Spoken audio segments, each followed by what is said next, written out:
दोस्तों आज की इस वीडियो के अंदर हम लोग एक पदी व्यंजकों का गुणा करना सीखेंगे। यानी कि हम लोग इसका गुणा करेंगे तो क्या आएगा, और फिर इसका गुणा करेंगे तो क्या आएगा, इसका गुणा करेंगे तो क्या आएगा, फिर इसका गुणा करेंगे तो क्या आएगा। तो यहाँ पे तो केवल दो दो पद है ना, तो इससे हम लोग थोड़ा कठिन भी सवालों को हल करेंगे। यानी कि यहाँ पे आप देख सकते हैं इनका गुणा करेंगे तो क्या आएगा, फिर इसका गुणा करेंगे तो क्या आएगा, और यहाँ पे देख सकते हैं ये जो सबसे बड़ा है इसका भी गुणा करना हम लोग सीखेंगे। ठीक है। और इन सभी का गुणा करने के बाद मैं आपको खुद एक गुणा करने के लिए दूंगा। यहाँ पे जो आपको ये सवाल दिख रहा है इसका भी गुणा करना होगा, लेकिन इसका जवाब आप लोग खुद देंगे। अभी आपको लग रहा होगा कि इसका गुणा हम लोग कैसे करेंगे, लेकिन आप इसका गुणा कर ले जाएंगे, ये मैं पूरे गारंटी के साथ कह सकता हूँ। तो आपको करना क्या है, आपको इस वीडियो को शुरू से लेकर अंत तक देखना है, और इन सब का गुणा करना आपको हमेशा के लिए आ जाएगा। ठीक है। ये इतना सरल तरीके से मैं समझाऊंगा कि आप ज़िंदगी में कभी भी नहीं भूल पाएंगे। और इतना अगर बताने के बाद भी अगर आप वीडियो को पूरा नहीं देखते हैं तो फिर आप अपना ही नुकसान करेंगे। तो चलिए वीडियो शुरू करते हैं। तो देखिए इन सब का गुणा करने से पहले हमें इन सब का नियम पता रहना चाहिए। यानी कुछ हमें बेसिक चीज़ें पता रहना चाहिए, तभी हम लोग जा करके इन सब का गुणा कर पाएंगे। ठीक है। तो यहाँ पे मैंने पूरा रूल्स लिखा हुआ है, यहाँ पे पूरा 5 रूल्स है। आप लोग इन पांचों रूल्स को थोड़ा ध्यान से समझिएगा, फिर आप लोग बहुत ही अच्छे से आप उन सभी सवालों को गुणा कर ले जाएंगे। तो ध्यान से देखिएगा, जब भी कोई संख्या रहे और संख्या के बाद कोई अंग्रेजी का लेटर है, अंग्रेजी का लेटर मतलब क्या कि ABCD जो होता है, ABCD A से लेकर Z तक, ठीक है, उसे हम अंग्रेजी का लेटर कहते हैं। कितने होते हैं? पूरे 26 होते हैं। तो जब भी कोई संख्या रहे और उसके बाद कोई अंग्रेजी का लेटर रहे तो हमेशा उनके बीच में गुणा का चिन्ह होता है। ठीक है। जैसे यहाँ देखिए संख्या है, उसके बाद यहाँ पे अंग्रेजी का लेटर यक्स है, तो इनके बीच क्या रहेगा? गुणा रहेगा। यानी कि 2x का मतलब है 2 गुणा यक्स। ठीक वैसे यहाँ पे देखिए अगर संख्या रहे फिर अंग्रेजी का लेटर है, तो संख्या 5 है, अंग्रेजी का लेटर यक्स है, तो इनके बीच भी क्या होगा? गुणा का चिन्ह होगा। ठीक है। यहाँ पे इस तरह से हो जाएगा, फिर बराबर। अब यहाँ पे इसको देख लेते हैं, तो ये कितना हो जाएगा? 8 गुणा b का स्क्वायर। अब यहाँ पे देखिए जब भी 2 गुणा यक्स रहेगा तो हम उसको इस तरह भी लिख सकते हैं, यानी कि गुणा को छुपा करके इस तरह लिख सकते हैं, और जब भी ये लिखा रहेगा हम लोग ये लिख सकते हैं, यानी कि ये दोनों तरीके से सही है। अब हम आगे वाले रूल पर बढ़ जाते हैं। देखिए हम लोग संख्याओं का गुणा करना जानते हैं, लेकिन अगर हमें अंग्रेजी के लेटर का गुणा करना रहे, यानी कि ABCD जो होता है, ABCDEFGH, अगर इनके बीच गुणा करना रहे तब कैसे गुणा करेंगे? जैसे यहाँ पे देख लीजिए हमारे पास 3 एग्जाम्पल है। तो अगर हमें x और y का गुणा करना रहे तो केवल गुणा का चिन्ह हटा देते हैं, कितना हो जाएगा? x y हो जाता है। और वैसे ही यहाँ पे इनका गुणा करना रहे x y b का, तो केवल गुणा का चिन्ह हटा दीजिए, कितना हो जाएगा? x y b हो जाएगा। वैसे ही जब आप इनका गुणा करेंगे तो कितना हो जाएगा? z y b c, यानी कि बस गुणा का चिन्ह हटाना रहता है। ठीक है। लेकिन यहाँ पे एक रूल और होता है। वो रूल क्या होता है? देखिए कि जब भी हम लोग गुणा का चिन्ह हटाते हैं इस तरह से लिख देते हैं ना, तो ये भी आखिर में सही है, ये भी दोनों सही है। लेकिन एकदम सही तरीका क्या है कि जो अंग्रेजी के लेटर में यानी कि ABCD में जो सबसे पहले आता है उसको पहले लिखते हैं, और जो बाद में आता है उसको बाद में लिखते हैं। तो देखिए x y b में b सबसे पहले आता है तो b को लिखेंगे, b के बाद x आता है तो x लिखेंगे, y सबसे लास्ट में आता है, यानी कि इसको हम इस तरह लिख देंगे। ये भी सही है, लेकिन ये सबसे सही है। अब उसके बाद इसमें देखा जाए तो b सबसे पहले आता है तो b लिखेंगे, फिर c आता है, फिर y आता है, फिर z आता है, यानी ये सबसे सही तरीका है, तो ये आंसर हो जाएगा। अब यहाँ पे एक रूल और समझते हैं, तीसरा रूल। तो देखिए तीसरा रूल क्या कहता है, अगर मान लीजिए कि यहाँ पे x है और इस पर घात 5 है, ठीक है, यानी कि जब भी कोई दो चीज दिया रहे, कोई नीचे दिया रहे और ऊपर कोई संख्या रहे, यानी कि नीचे ऊपर करके रहे, तो ये जो नीचे वाला होता है ना, इसको हम क्या कहते हैं? इसको हम बोलते हैं आधार, यानी कि बेस बोलते हैं। और जो ऊपर दिया रहता है उसको हम घात बोलते हैं, यानी कि ये जो 5 है ना ये घात है। यानी कि इसमें देखा जाए तो आधार x है और घात 5 है। ठीक है ना। यहाँ पे देखा जाए जैसे मान लीजिए हमें इन दोनों का गुणा करना है, तो इसमें देखिए तो यहाँ पे आधार x से घात 3 है, इसमें आधार x से घात 2 है। तो जब भी समान आधार वाली संख्याओं का गुणा करना रहता है तो हम लोग इन दोनों आधार को एक बार लिखते हैं और घातों को जोड़ देते हैं, तो 3 2 कितना हो जाएगा? 5, यानी कि इन दोनों का गुणा करेंगे तो ये इतना आ जाएगा। ठीक है। अब वैसे यहाँ पे आ जाते हैं, तो यहाँ पे देखिए इसमें आधार x से घात 2 है, आधार y है, घात 3 है। तो देखें इन दोनों में आधार जो है अलग अलग है, इसका आधार x है, इसका आधार y है, तो यहाँ पे घातों को नहीं जोड़ेंगे, यहाँ पे जैसा है बिल्कुल वैसा ही लिख देंगे। ये हो जाएगा x स्क्वायर, गुणा को हटा देंगे, केवल लिखेंगे y का क्यूब। ठीक है। अब आगे बढ़ जाते हैं। तो मान लीजिए इनका गुणा करना है तो कैसे गुणा करेंगे। तो देखिए यहाँ पे आधार x से घात 2 है, आधार x से घात 3 है, आधार x से घात 5 है।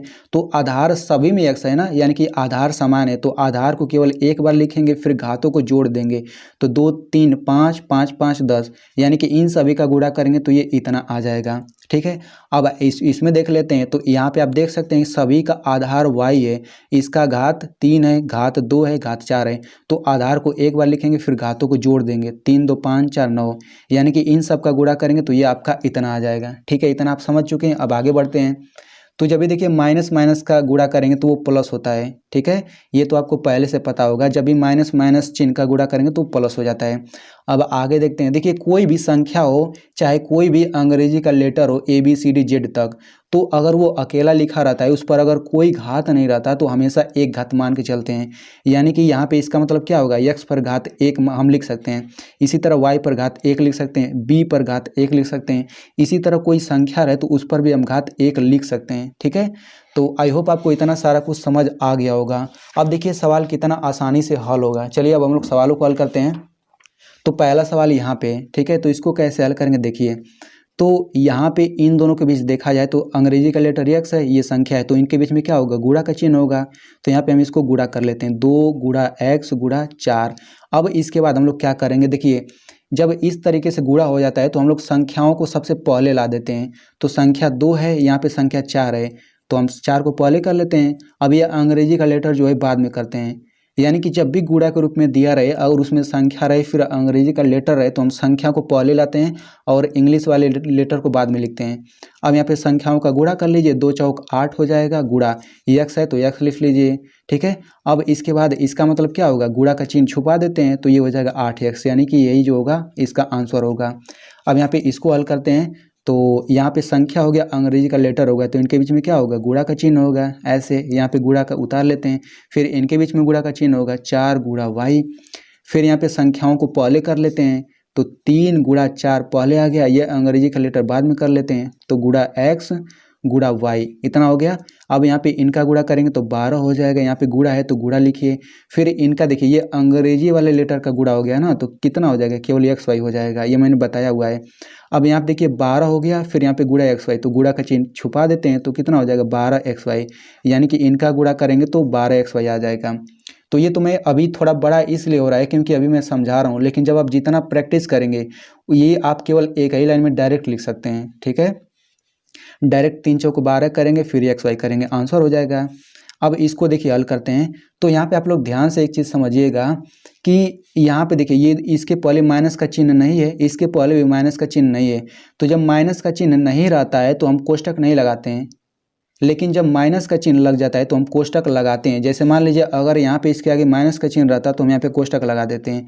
यानी कि कोष्टक तभी लगाते हैं जब माइनस का चिन्ह रहता है। ठीक है, जैसे यहाँ पे देखिए 3y के पहले माइनस का चिन्ह है तभी कोष्टक लगाए। तो इसको कैसे हल करेंगे, तो यहाँ पे देखिए इसके बीच में गुणा का चिन्ह है और यहाँ पे पहले से गुणा है तो गुणा लिख लेते हैं। अब इनके बीच देखा जाए तो यहाँ पे 3 -3 और y के बीच में गुणा है तो -3 लिखते हैं, फिर गुणा y लिखते हैं। लेकिन ये -3 चूंकि ऋणात्मक है ना, तो यहाँ पे कोष्टक लगा देंगे।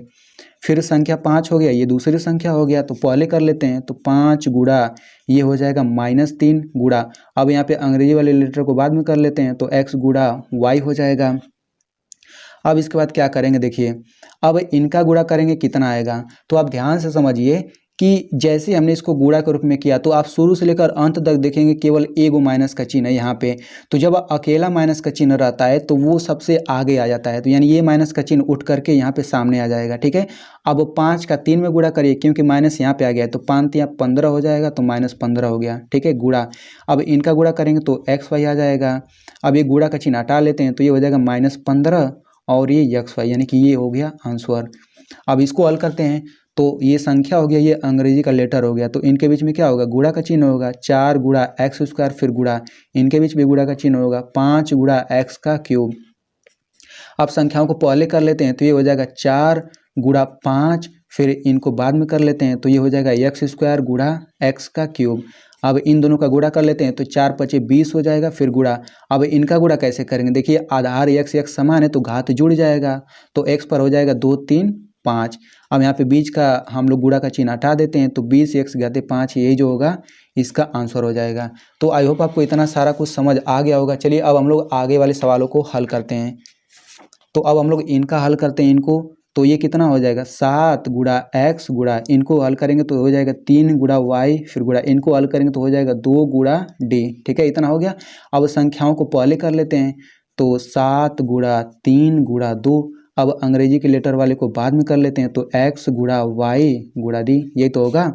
अब यहाँ पे इनका गुणा करिए तो 7 तरीक 21, 21 दूना 42 हो गया। फिर गुणा इनका गुणा करेंगे तो x हो जाएगा, y हो जाएगा, d हो जाएगा। ठीक है, अब यहाँ पे ये हो जाएगा 42। गुणा के चिन्ह को हटा लेते हैं, लेकिन इसमें देखिए सबसे पहले d आता है तो हम d लिखेंगे, फिर x आता है, फिर y आता है, यानी कि इसका एग्जैक्ट आंसर इतना ही होगा। अब उसके बाद इसको हल करते हैं। तो बस आप ध्यान से समझते जाइए, आपको अच्छे से समझ आ जाएगा। अब यहाँ पे इसको ऐसे लिखेंगे 4 गुणा x², फिर गुणा। अब यहाँ पे कैसे करेंगे, तो यहाँ पर भी इनके बीच में गुणा है ना, तो -2 हो जाएगा। चूंकि माइनस है तो कोष्टक लगा देंगे, फिर गुणा y।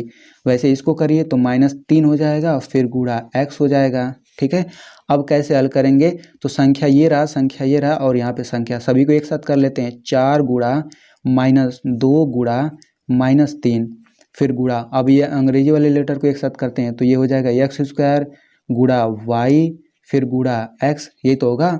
अब यहाँ देखिए इनका गुणा करते हैं।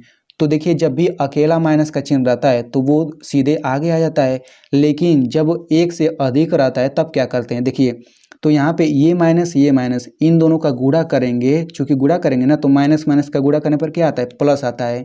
यानी कि इन दोनों माइनस का गुणा करने पर प्लस रिजल्ट आ गया। और हमने पढ़ा हुआ है कि जब भी प्लस आएगा तो कहीं ना कहीं लिखना पड़ेगा। मान लीजिए यहाँ पे लिखना पड़ेगा, तो इन दोनों का रिजल्ट प्लस में आया है ना, तो प्लस हम लिख भी सकते हैं, नहीं भी लिख सकते हैं। यानी कि इन दोनों का प्लस करके हम उसको गायब कर देंगे, यानी कि जो आंसर आएगा वो धनात्मक में आएगा। तो 4 दूना 8, 8 तरीका 24 हो गया, और माइनस माइनस का गुणा करेंगे तो प्लस हो जाएगा। तो प्लस लिखे या ना लिखे बात बराबर है, तो इनका गुणा 24 आ गया। अब यहाँ देखिए इसका गुणा कैसे करेंगे, तो x एक साथ कर लेते हैं। तो x² हो गया, फिर गुणा x हो गया, फिर y को बाद में कर लेते हैं।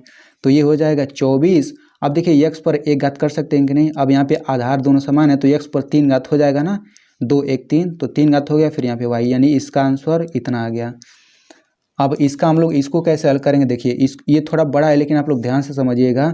तो 5 हो जाएगा, यहाँ पे गुणा कर लेते हैं, गुणा x³ गुणा, यहाँ पे भी वैसे करते हैं, -2 गुणा y, फिर गुणा इसको गुणा कर लेते हैं तो -3 गुणा x, फिर गुणा इसको भी गुणा कर लेते हैं, 2 गुणा y², फिर गुणा -2 गुणा x। अब संख्याओं को सबसे पहले लिखते हैं। तो यहाँ पे 5 है, ये देखिए संख्या सब मैं निशान लगा रहा हूँ।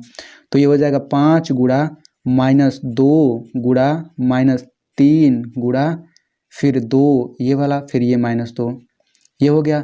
अब इनको लिख लेते हैं, तो गुणा x³ हो जाएगा, फिर गुणा y हो जाएगा, फिर गुणा x हो जाएगा, फिर गुणा y² हो जाएगा, फिर यहाँ पे x हो जाएगा। ठीक है, अब इन संख्याओं, देखिए संख्या पूरा यहाँ तक है, तो शुरू से अंत तक देखें तो कितना माइनस का चिन्ह है, 1 2 3 गो माइनस का चिन्ह है।